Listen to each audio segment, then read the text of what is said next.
Hey, hey, hey. I'm so glad you guys joined me today. Thank you for being here. I'm Angela Brown, and today I am here with Star Hansen. Today we have a really interesting topic for you, and it's a topic we've never talked about before. What? A topic we've never talked about before? It's true. It's called indications.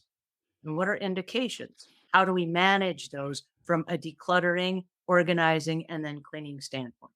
I ran into a so we decided first up front that we're going to downsize into a house that's about half the size, which technically means about half my stuff needs to go away. And so if you're getting rid of half your stuff, first question is, where do you start? So, where do you start when you're getting rid of half your stuff? So, this is a question I love to ask in my Chaos to Calm community and with my private clients. When we start to organize, I say to them, what percentage of items would you need to get rid of in order to feel like the house was at a state that you would feel comfortable with? And then they list their numbers. And I find that the more we can bring it to a pragmatic, practical number, the easier it is because it feels overwhelming when we look at our stuff. The process of organizing and decluttering specifically is really, really stressful. And anytime I'm organizing with someone, and this is such an important thing when you're moving, is you want to map out the rooms that you are going to have in the next house because that may be different than your current house. You may be upgrading to a bigger house or downgrading to a smaller house.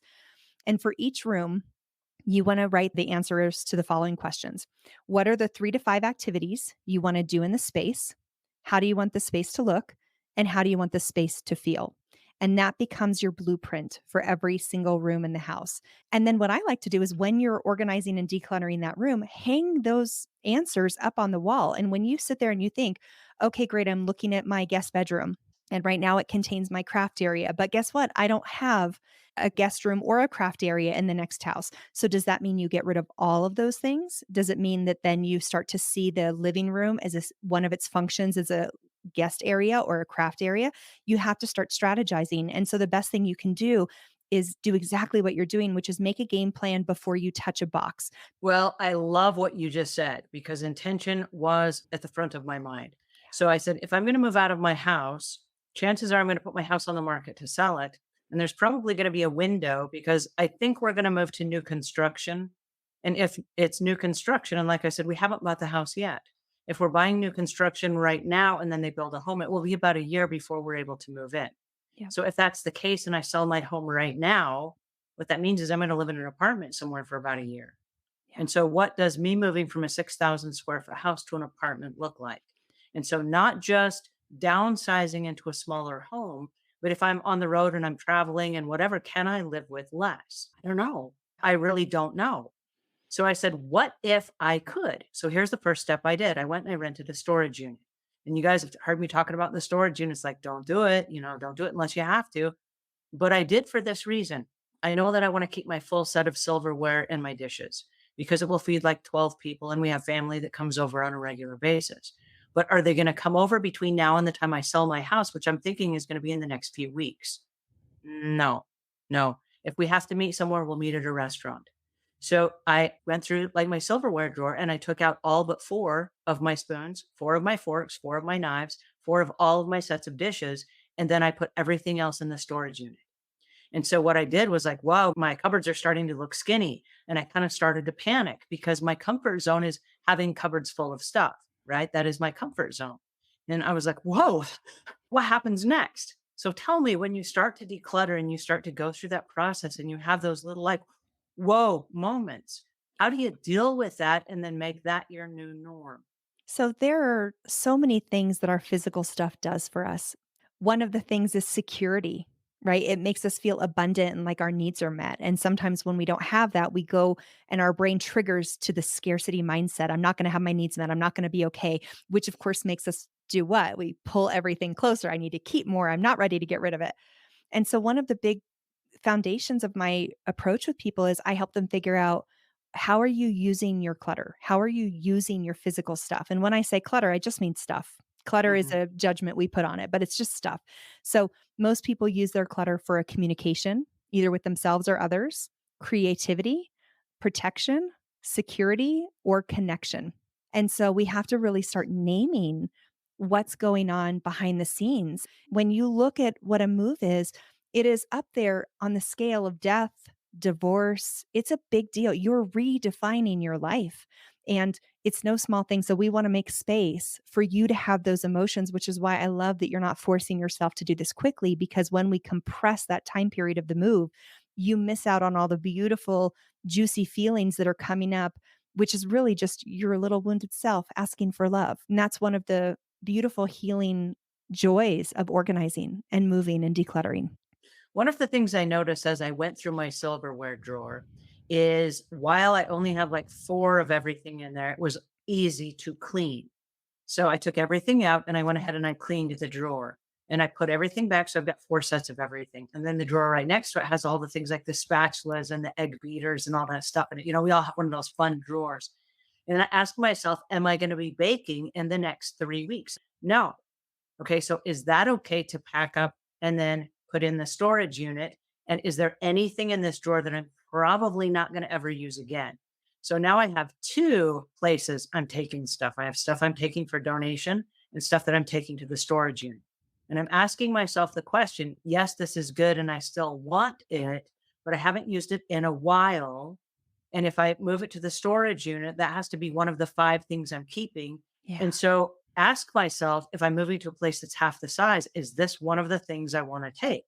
And it's getting easier and easier the more I do it to say donate, donate, donate.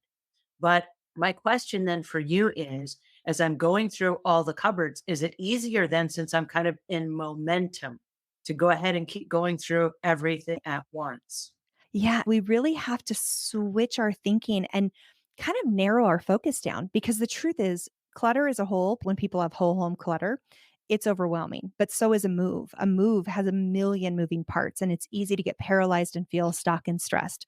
And so the smaller we can make it, the better. The more minute these little tiny bite chunks that you can take are, the better it's going to feel, the easier it's going to be. So, yes, asking yourself, okay, great.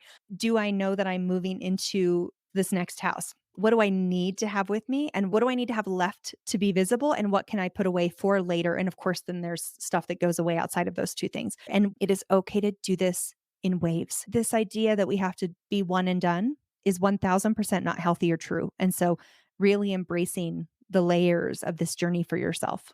One of the things that I uncovered as I started packing my silverware box was I had this kitchen box that I was going to put, my intention was to put it inside the storage unit, but it wasn't quite full.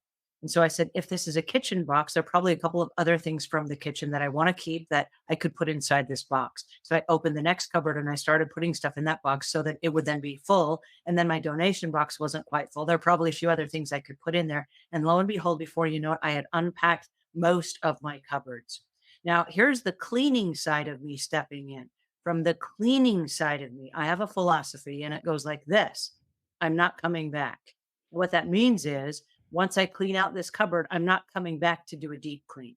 So we talk about deep clean, and that's where the ultimate guide to move in, move out cleaning comes from. Okay. Once you unclutter that drawer, wipe it out and clean it as a deep clean so that you close it and it's done. You don't now have to pay a professional cleaner to come in and clean out those drawers and do one by one, because as I'm emptying that, I'm wiping it down and I'm cleaning it and now it's done. So I've decluttered it, I've organized my boxes, and I've done the cleaning all in one step. Whoa, that Love was it. so easy. Love it. So when I talk about my 10 steps for getting and staying organized, which are in my little book too, one of the most important steps is cleaning. Like, people don't think that cleaning is a part of organizing. They think of it as secondary. It's not. It's the exact same process. So when you're organizing, you're pulling things out, you're making sense, you're categorizing, you're tracking things, and then you clean the space that they came out of, right? And we really want to integrate that into the process. Like, for sure, it's not like I'm going to organize and then I clean. It's I'm going to clean as I organize, because everything is already out. Why would I put everything back in fresh and pretty into a dirty space? I would actually clean it and then put things back in. And what I love about what you're sharing, Angela, and I think it's going to match up with a lot of the comments that I'm seeing, is we have this feeling with clutter that we are behind, that there is so much to do. And if I say go slow, you're going to have a panic attack because it's like, no, you have no idea, Start everything that I need to get done. I am 5 years behind my whole house. I have a deadline. I have a practical deadline, an emotional deadline. But the How truth, did you know? I think it's what I do, my friend. It's what I do. And that panic leads to paralyzation. That panic leads to freezing and overwhelm. Our brain goes offline when we're in that place. And how do you get your brain online? You do something so small. You do one drawer. You look for one thing that does not feel overwhelming, one counter to do, one tiny thing that you can make a difference on, because what we're trying to do is get your brain back online.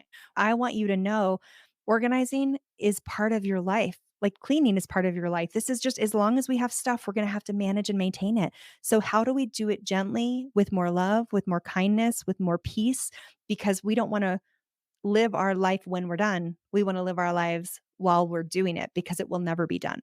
I love the fact that we had this conversation today. And I love the fact that as I'm moving, I'm actually going through the workbook, The Ultimate Guide to the Move In, Move Out Cleaning. And Yeah. what's inside here is a little checklist from every single room of your house.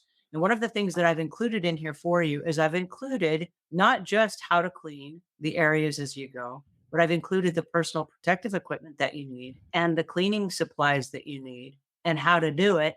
And then when you check it off step by step, and this is for homeowners, this is not for professional house cleaners, this is for homeowners, and it's available on all of your online marketplaces.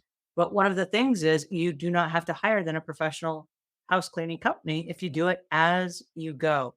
Now, Star, you have to tell us about your book Yes. because this is the decluttering and the organizing that's going to help you before you do that clean.